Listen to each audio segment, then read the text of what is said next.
What's up, Copy Squad? It's your boy Kyle Milligan of KyleTheWriter.com, and today we're going to talk about examples of big ideas in marketing and copywriting.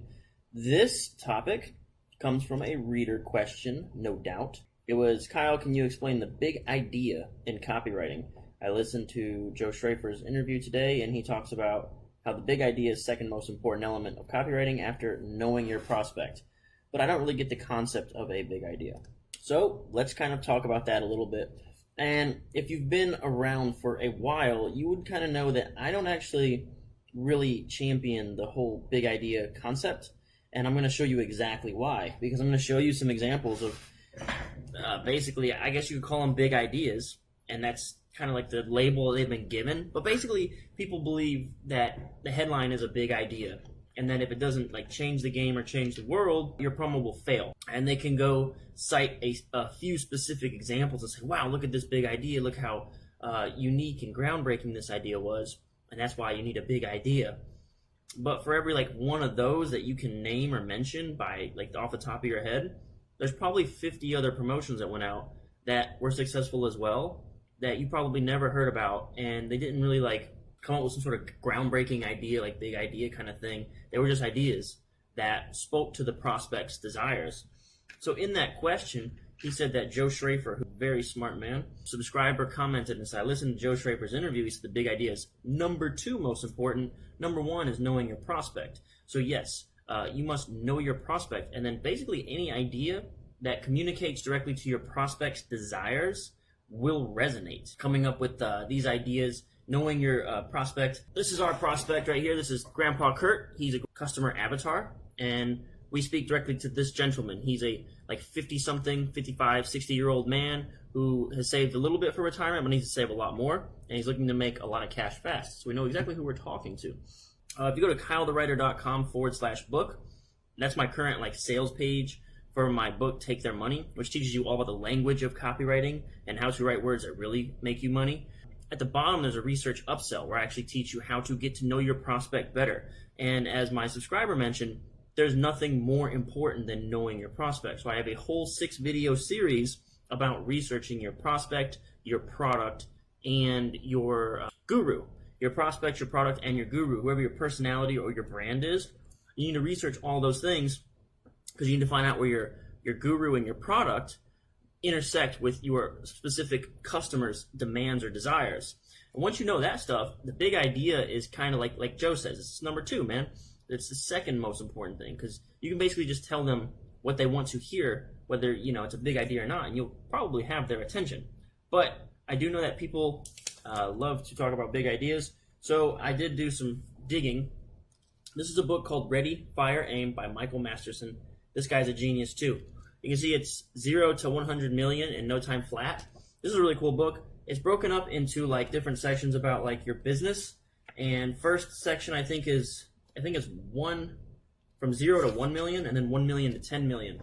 I've only read the 0 to 1 million section of this book. And in his book, he says the big idea comes from the USP, the unique selling proposition. In my book, Take Their Money at KyleTheWriter.com/book, I do tell you how to dig the USP out of your product. No matter how like lame or unoriginal or generic or bland you think your product is, you need a unique selling proposition. And I'll tell you how to do that inside my book, Take Their Money at KyleTheWriter.com/book. Please check that out if you haven't yet. All right, so your USP needs to be 3 things, according to Michael Masterson. Your USP needs to be unique, and unique is inherent in unique selling proposition, right? So essentially, whenever you put a new idea in front of somebody, put any idea in front of anybody, you encounter like a cajillion advertisements, sales messages, and distractions per day. So your brain is very quick to filter out regular stuff, the same old stuff that it's heard or seen before. So you must absolutely, if you're selling any product, you must convey that it is unique. First and foremost, it has to be something that they've never seen before, or they will automatically filter it out and just lump it with all the other crap that they're seeing all day, every day. It's the only way we can get through the day when we see so many distractions and advertisements and messages like thrown at us, hurled at us constantly. So number 1, your USP. Okay, why we're talking about the USP? Your big idea will come from your USP. We'll get to that in just a second. So Michael Masterson says your USP needs to be unique. It has to be something they've never seen or heard before, or else no one's going to pay attention. Second thing, has to be useful. This brings us full circle, right back to the research about our prospect. If I don't know what this dude thinks is useful, if I don't know what this dude wants to happen in his life, if I don't know what kinds of things will move the needle for him in his level of happiness, if I don't know how to do that for this guy, then I cannot create a USP that is useful to him. So you badly need to know your target market. You badly need to know your target market. Otherwise, you cannot create anything useful for him. For instance, let's talk about this channel for a second. Everything I do seems to be pretty well received because it is useful, and that's because everything I create came from a question. Essentially, I decided to do this video. Well, there's a guy who has a itch that needs to be scratched. There's a person who has a question that they need help with.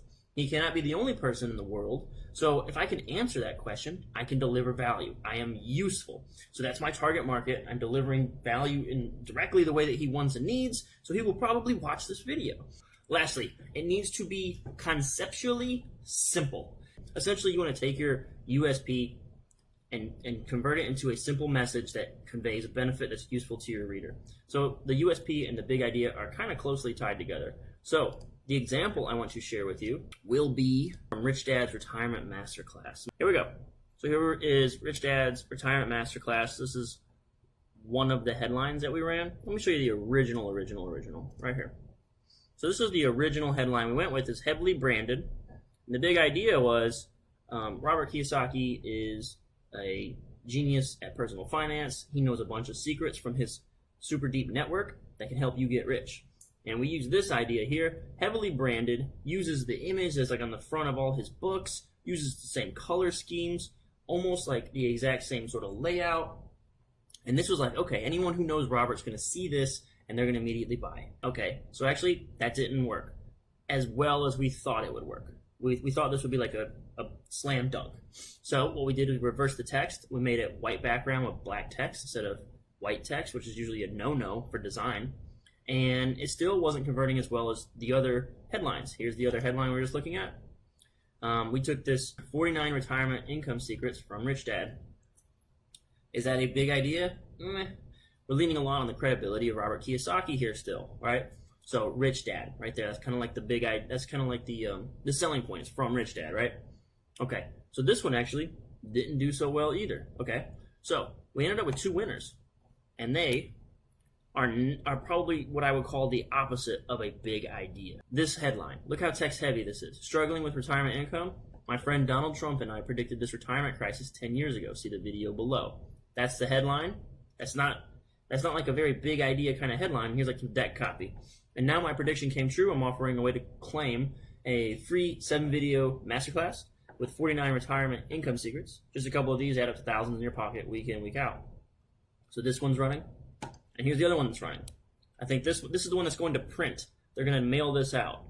Look at this. Tell me where the big idea is here. Urgent, from the desk of Robert Kiyosaki, author of #1 best-selling Rich Dad, Poor Dad. Wall Street is scheming $17 billion from retirement accounts and covering up these 49 retirement income tricks. This was probably our least favorite headline because it's kind of just wordy, and I basically just copied this from a subhead at the bottom of this letter, where I'm just talking about how paying fees costing $17 billion a year. We're just paying management fees to Wall Street, and it's a total waste. Are you a regular Main Street investor with no insider connections? Then here are 49 money-making secrets I'm certain never been told about. I don't think this is very fancy. I don't think this is super crazy, or, I mean, yes, I'll say Wall Street scheming $17 billion is just unique and specific enough to catch your attention and want to know more. But in terms of like a big idea, I think everyone's kind of looking for that Trump bonus checks answer. Like, how did you come up with Trump bonus checks? Well, first off, I didn't. Rob Braddock came up with Trump bonus checks, and I helped him write that letter. And then that idea is basically what I would think is kind of like what we call the Teenage Mutant Ninja Turtle idea, where, I think it might have been this guy, Michael Masterson, met like met the guy who created Teenage Mutant Ninja Turtles, and they were having like a talk on an airplane or something. This is how I recall the story. It could be wrong. And basically, how did you come up with Teenage Mutant Ninja Turtles? And the guy said, well, shows with teenagers in it was popular. Shows with mutants in it were popular, and then shows with ninjas in them were popular. So I just kind of pushed them all together. I'm not sure exactly where the turtles came from, but basically, I just took all the popular things and smushed them all together. So one of the things that Rob Braddock did a good job of is with Trump bonus checks is income promos about getting checks, which is exactly what this Robert Kiyosaki sort of promo is. It's kind of an income promo. We're talking about having retirement income, and we're trying to help people get retirement income. So Trump bonus checks is very similar. So he took something that was top of mind, or something that was working, right, which was like income promos that help you get retirement income in the form of dividend checks, and he combined that with Donald Trump, who was also top of mind. Trump bonus checks. So I hope that kind of shines some light on the big idea for you. And I think at the end of the day, I just don't want you to get too tied up with thinking you have to come up with something revolutionary. Just know your audience very well, do the research, and tell them something that they find very useful and resonates in their world. That's it. That's all I got for today, Copy Squad. Thanks so much for tuning in, and peace out, Copy Squad.